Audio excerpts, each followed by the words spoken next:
ஓம் சைராம், ஜெய் சைராம். என் அன்பின் பிரியமே, இன்று உனக்கு ஏற்பட்ட விஷயங்களை அவமானம் என்று கருதாதே செல்வமே. உன் மனதில் கபடமில்லை. உன் மனதிற்கு தெரியும் யார் உன்னை ஏமாற்றுகிறார்கள் என்று. அவர்களை உன் வாழ்விலிருந்து சற்று நகர்த்தி வை.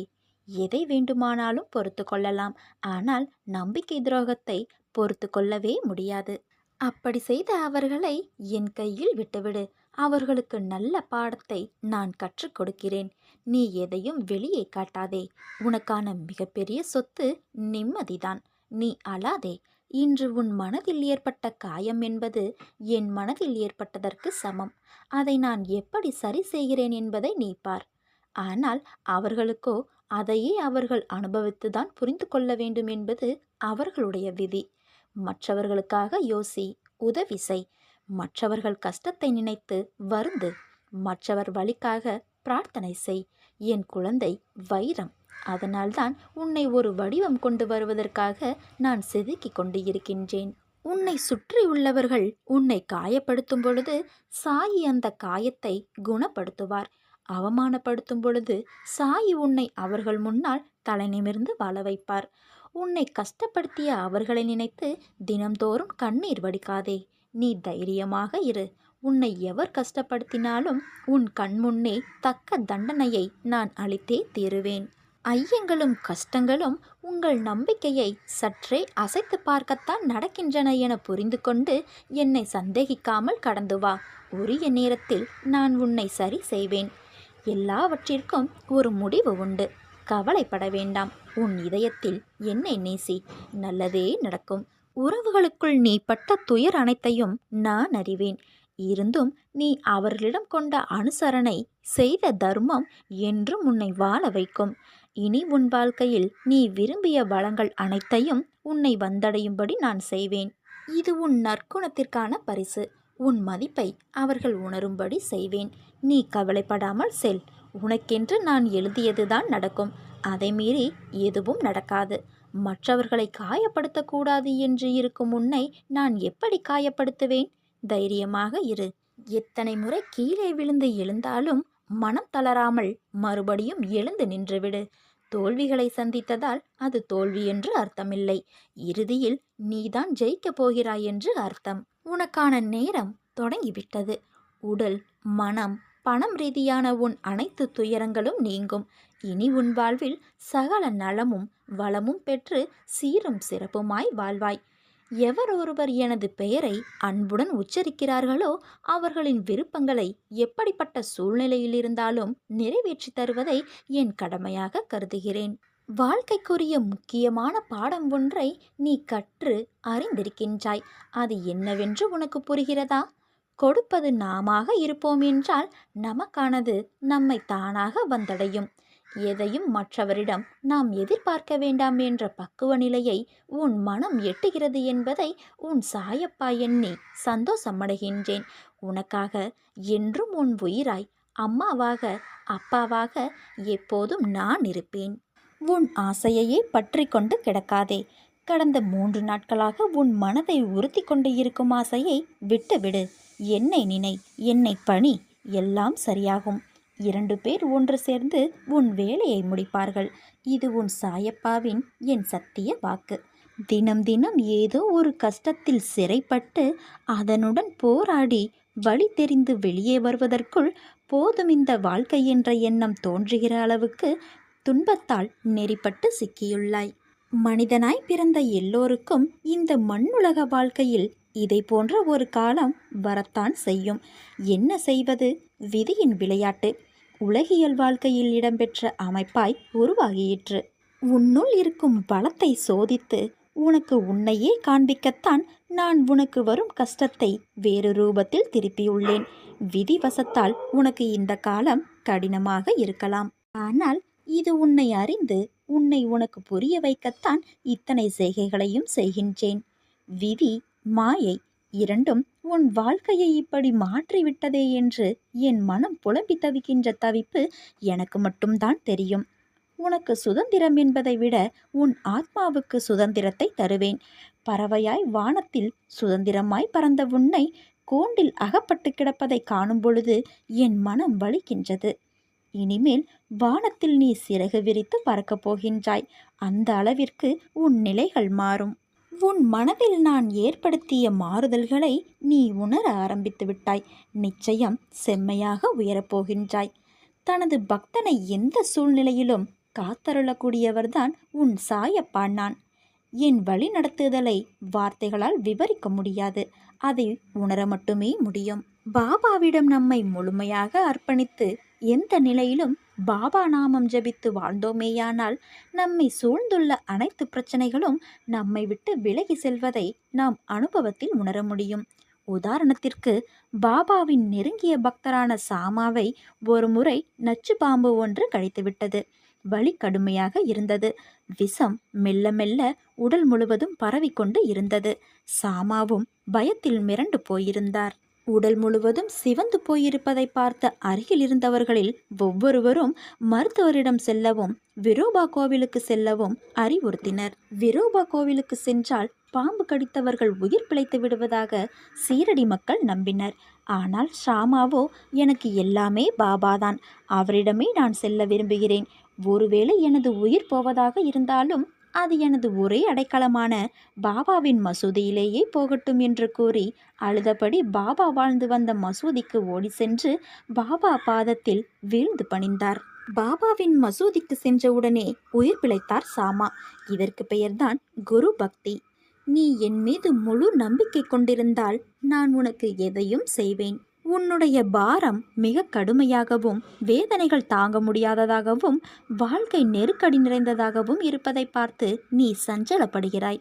யார் இந்த இக்கட்டான நேரத்தில் உதவுவார் என்று எல்லா இடத்திலும் உனது கையை விரித்து கலக்கம் கொண்டிருக்கிறாய். துக்கமும் துயரமும் இப்போது உன்னை அழுத்தி கொண்டிருக்கிறது. இதிலிருந்து எழுந்து வர முயற்சி செய்கின்றாய். ஆனால் உன்னால் முடியவில்லை. என்னை நம்பி என் ஆலயத்திற்கு வா. மற்றவர்களை குறை கூறி உன் நேரத்தை வீணாக்காதே. ஸ்ரீ சாய்நாதரை பணி, உன் வேலை நடக்கும். வெள்ளம் எப்பொழுதும் இனிப்பாகத்தான் இருக்கும் என்பதை நீ நினைவில் கொள். நம்பிக்கையோடு காத்திரு. பிறகு உன் வேலை நடக்கும். தவறான வழிகளில் என்றும் செல்லாதே. யாரிடமும் எதையும் இனாமாக பெற்றுக்கொள்ளாதே. நீ 2 ரூபாய் தர வேண்டும். அதை கொடு. பிறகு உன் சந்தேகங்கள் தீரும். இன்று இரவோடு உன் பிரச்சனைகள் அனைத்தும் தீரப்போகிறது. உனக்கு துணையாக நான் இருக்கிறேன் மகளே. நீ எதை கண்டும் கலங்காதே. என் பிள்ளையே, நீ மகிழ்ச்சி என்னும் கடலில் நீந்த போகிறாய். உன்னை இந்த வாழ்க்கை பயணம் எத்தனை சிதறடித்தாலும் நான் அதை ஒன்றுபடுத்தி இலக்கை அடைய செய்வேன். அதை நீ புரிந்து கொண்டாயா? இனி நீ மகிழ்ச்சியாக இருப்பாய். உன்னுடைய வேண்டுதல்கள் என்னை வந்தடைந்தன. நீ வேண்டியபடி உன் வாழ்க்கைக்கு எவையெல்லாம் நன்மையானவையோ அவையெல்லாம் நடக்கும். நீ வெற்றியின் படிக்கட்டுகளில் ஏற தயாராகிவிட்டாய். உன் மனக்கவலைகள் அகன்று நீ வெல்வது நிச்சயம் உன்னை வந்து சேரும். உன் துணையாக உன் அப்பா நான் இருக்கிறேன். முன் ஜென்ம வினைகளால் விளையும் சுகத்தையும் துக்கத்தையும் அனுபவித்தே தீர வேண்டும். கர்மத்தை அனுசரித்தே புத்தியும் வேலை செய்யும். அதனால் விதியால் நிர்ணயிக்கப்பட்டதையும் பக்தன் சுலபமாக தவிர்த்து விடலாம். முன்ஜென்ம கர்மத்தின் விளைவுகளிலிருந்து பகீரத பிரயத்தனம் செய்தாலும் விடுபட முடியாது. அவசியம் நடந்தே தீர வேண்டிய நிகழ்ச்சிகளிலிருந்து தப்புவதற்கு வழியேதும் இல்லை. துக்கங்கள் எவ்வாறு வேண்டாதப்பட்டவையோ அவ்வாறே சுகங்களும் எதிர்பார்க்கப்படாதவை. முன்ஜென்ம வினைகளால் ஒரு மனிதனுக்கு என்னென்ன நடக்கப் போகிறது என்பது ஞானிகளுக்கு முன்கூட்டியே தெரியும். அகண்டமாக அவருடைய நாமத்தை ஜெபம் செய்வதே நமது விரதமும் தவமும் தானமும் ஆகும். அவ்வப்போது உன் தந்தையான என்னை நோக்கி நீ பிரயாணம் செய்வதே உனது தீர்த்த யாத்திரை. கள்ளம் கபடமற்ற பிரேமையோடும் ஒருமித்த மனத்தோடும் என்னை பூஜை செய்து பார். நான் செய்யும் விவரிக்க முடியாத அற்புதங்களை மனத்துள்ளே நீ அனுபவித்துக் கொள்ளலாம். கரும்பை சக்கையாய் பிழிவது போன்ற ஆயாசம் தரும் விவரங்கள் தற்பொழுது போதும். உனக்கு உடனே வெள்ளம் வேண்டும். முன்னரே குறிப்பறிவிக்கப்பட்ட ரசமான கதையை கேட்க எல்லோரும் ஆவலாக இருக்கிறீர்கள். கேட்பவர்களின் இந்த உணர்வை நன்கு அறிந்த நான் சொல்லப்போகும் அற்புதமான கதையை அவர்கள் கவனத்தோடு கேட்கும் வகையிலும் அவர்களுடைய ஆர்வம் மழுங்காத வகையிலும் கதாம்சமில்லாத பொதுவான தத்துவ விவரணத்தை இப்பொழுது நிறுத்திக் கொள்கிறேன்.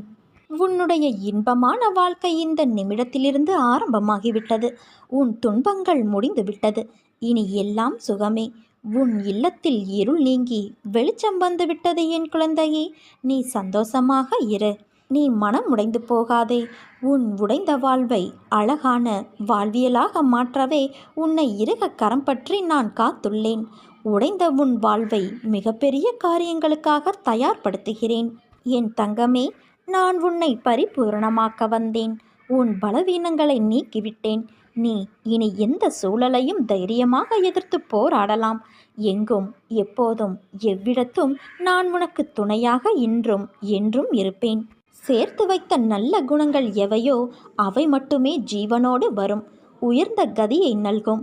அதனால் பிரம்மஞானத்தினால் பெறும் பயனை இவ்விதமாகவும் நாம் பெற முடியும். என் சொற்களை நீ மறந்து விடாதே. யாருக்கும் தெரியாமல் நீ அழுதாலும் உனக்கே தெரியாமல் உன் கண்ணீரை துடைக்கும் கைவிரல் போல உன் அப்பா நான் இருப்பேன். நான் இருக்க வீணான பயம் எதற்கு உனக்கு? இன்னும் எத்தனை நாள் இழந்து போன விஷயங்களையும் உறவுகளையும் நினைத்து வருத்தப்பட போகிறாய்? அவர்கள் உன் அன்பை சிறிதும் உணராத மனம் படைத்தவர்கள் என்று நீ அறிவாயல்லவா? அதை உணர்ந்து தெரிந்த பிறகும் அவர்களுக்காக இன்னும் உன் நிமிடங்களை செலவழித்து உன் வாழ்க்கையின் சந்தோஷத்தையும் நிம்மதியையும் இழக்காதே. உன் மனம் ரணத்தால் கொதித்து போயிருக்கிறது. ஆதங்கத்திலும் வழியிலும் நீ இருக்கிறாய். நமக்கென்று ஒரு நாள் வரும், அன்றைக்கு நாம் பேசிக்கலாம் என்று வேதனையில் இருக்கிறாய். நீ பேசி என்ன பயன்? அவர்கள் அப்படித்தான், திருந்தாத மனிதர்கள். அவர்களை கணக்கில் எடுத்து பேசினால் நீதான் நிம்மதி இழப்பாய். அதை ஞாபகம் வைத்துக்கொள். உன்னையும் உன் அன்பையும் கொண்டாடுபவர்கள் இருக்கிறார்கள். அவர்களுக்காக நீ சிரி, அழு, வருத்தப்படு, உதவி செய். ஆனால் உன்னை மதிக்காத இடத்தில் ஒரு நிமிடம் கூட தங்காதே.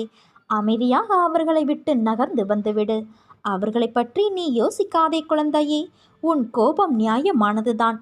ஆனால் அது வேண்டாம் என் குழந்தையே. அது உன்னையும் உன் நிம்மதி, சிரிப்பு, சந்தோஷத்தையும் தொலைத்துவிடும். உனக்கு எந்த விதமான குழம்பும் நிலையும் வேண்டாம். அனைத்தும் என்னிடம் நீ விட்டுவிட்டாயல்லவா? இனிமேல் உனக்கு வரக்கூடிய எல்லாமே நல்ல காலம்தான். உனக்கு உன்னை நிச்சயம் நான் உயர்த்தி பிறர் நிமிர்ந்து பார்க்கும் வண்ணம் உன் வாழ்க்கையை வெற்றியில் வாழ வைப்பேன். நீ எதற்கும் கவலைப்படாதே. உன் அம்மாவாக அப்பாவாக நான் என்றும் துணை நிற்பேன். என் மீது உனக்கு பரிபூரண நம்பிக்கை இருந்தால் உன் வாழ்வில் என்னால் இயலாத காரியம் என்று ஒன்றுமே இல்லை. ஆனால் உன் இதயத்தில் ஒரு மூலையிலாவது என் மீது அவநம்பிக்கை இருந்தால் என்னை வணங்கியும் உனக்கு பயன் ஏதும் இல்லை. அவசரப்பட்டு செய்யும் செயல்கள் எதுவும் அந்த இலக்கினை சென்று சேர்வது இல்லை. நடந்ததையே நினைத்து கொண்டு இருக்காமல் நடக்கப் போவதை பற்றி யோசி. முயற்சி என்பது ஒரு விதை போல. அதை நினைத்து விதைத்து கொண்டே இருக்க வேண்டும். அதில் சில விதைகள் வளரும், சில விதைகள் மண்ணுக்கு உரமாகிவிடும். இதுதான் உலக நியதி. நடக்கும் விஷயங்கள் எதுவும் நம் கையில் இல்லை என்றாலும் நாம் விடாமுயற்சி செய்து கொண்டே இருந்தோம் என்றால் நாம் கண்டிப்பாக சரியான இலக்கை அடைவோம். அதை அடைவதற்கு அவர்கள் அவர்களுடைய கடமையை செய்வது மட்டுமே நியாயம். பிரதிபலனை எதிர்பார்க்காமல் செய்யும் கடமை கடவுளை நெருங்குவதற்கான ஒரே வழி. பொறுமையும் நம்பிக்கையும் இருந்தது என்றால் நம் வாழ்க்கையில் எல்லா இன்பமும் நம்மை தேடி நிச்சயம் வரும். பிரச்சனையை பார்த்து பயந்து ஓடாதே. அந்த இறைவனின் மேல் பாரத்தை போடு. வரும் பிரச்சனைகள் எல்லாம் வந்த வழியிலேயே போய்விடும். மனதில் தேவையில்லாத எண்ணங்களுக்கு நீ இடம் தராதே. உன் எண்ணங்கள் அனைத்தையும் என்னிடம் செலுத்திவிட்டு உன் கடமைகளை நீ செய். உனக்கான செயல்கள் அனைத்திற்கும் நானே பொறுப்பாவேன். நிலையற்ற இந்த வாழ்க்கையில் உன்னோடு பலர் வருவார் போவார். உயிருக்கு உயிராக பழகுபவர்கள் கூட ஒரு நாள் விலகி செல்வார்கள். ஆனால் நீ எப்படி எந்த சூழ்நிலையிலும் என்னை விட்டு விலக மாட்டாயோ அதே போல நானும் உன் வாழ்வில் இறுதி வரை வருவேன். உன்னை எப்போதும் வழி நடத்துவேன். உன்னுடைய எந்த கவலையாக இருந்தாலும் அதை நீ என்னிடம் பகிரும்போது உன் மனம் கொஞ்சம் அமைதியடைகிறது. இப்போது உன் மனதில் கவலைகள், குழப்பங்களாக உள்ளது. அதை நான் நிச்சயம் தெளிவுபடுத்துவேன். என் பிள்ளையாகிய நீ எப்போதும் போல மனதை மகிழ்ச்சியாக வைத்துக்கொண்டு உற்சாகமாக நாளை தொடங்கு. எல்லாம் முடிவில் நன்மையாகவே இருக்கும். வருவதும் போவதும் ஏதோ ஒரு காரணத்தினால் மட்டுமே உனக்கு நிகழ்கிறது என்று நினைத்துக்கொள். உனக்கு நன்மையே நடக்கும். நான் எப்போது என் கரம் கொண்டு உன்னை இழுத்து வந்தேனோ, மறுகணமே உனக்கு பிடித்த விஷயங்கள், நீ விரும்பிய வாழ்க்கை, நீ விரும்பினாலும் விரும்பாவிட்டாலும் அனைத்தையும் நான் உனக்கு வழங்குவேன். அது உன் தந்தையான என்னுடைய கடமை. இவைகளை பெறுவதற்கு கால தாமதமாகலாம். ஆனால் அதற்காக நீ காத்திருக்க வேண்டும். பொறுமையாக இருக்க வேண்டும். அவசரப்படக்கூடாது. நீ என்னை காண்பது எளிதல்ல. பலர் என் வாயிலில் தவம் இருக்கிறார்கள்.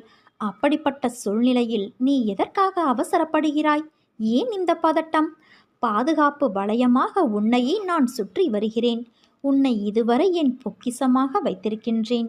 நீ விரும்பியபடி வாழ்க்கையை உனக்கு நான் கொடுக்கப் போகிறேன் குழந்தையே.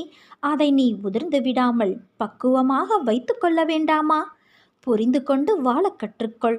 நீ எப்போது என்னை முழுவதுமாக புரிந்து கொள்கிறாயோ அப்போதே என் தரிசனமும் பரிபூரண ஆசிர்வாதமும் உனக்கு கிடைத்துவிடும். உன்னை பற்றி யார் எப்படி வேண்டுமானாலும் பேசட்டும், எதை வேண்டுமானாலும் செய்ய முற்படட்டும், எதை பற்றியும் கவலைப்படாதே. நீ எதை செய்ய நினைத்தாலும் நீயாக செய். கூட்டு சேர்ந்து செய்ய முயற்சிக்காதே. உன்னுடைய உழைப்பு வீணாகிவிடும். நீ எதிர்பார்த்தது தடைப்படும். தன்னிச்சையாக செய். உனக்கு பக்கபலமாக உன் தந்தையான நான் இருக்கிறேன். உன்னுடைய பாதையில் நீ திடமாக இரு குழந்தையே. நான் ஒருவன் இருக்கும்போது யாரையும் தேடி சென்று உன் விருப்பத்தை சொல்ல நீ முயற்சிக்காதே. முதலில் உன் மீது நீ நம்பிக்கை வை. உன் மீது வைக்கின்ற நம்பிக்கையே நீ என் மீது வைக்கின்ற நம்பிக்கையாகும். இனி வரும் தருணத்தில் ஜெயிக்கப் போவது நீயாக இருப்பாய். என்னால் எதுவும் முடியும் என்று நம்பிக்கையோடு இரு.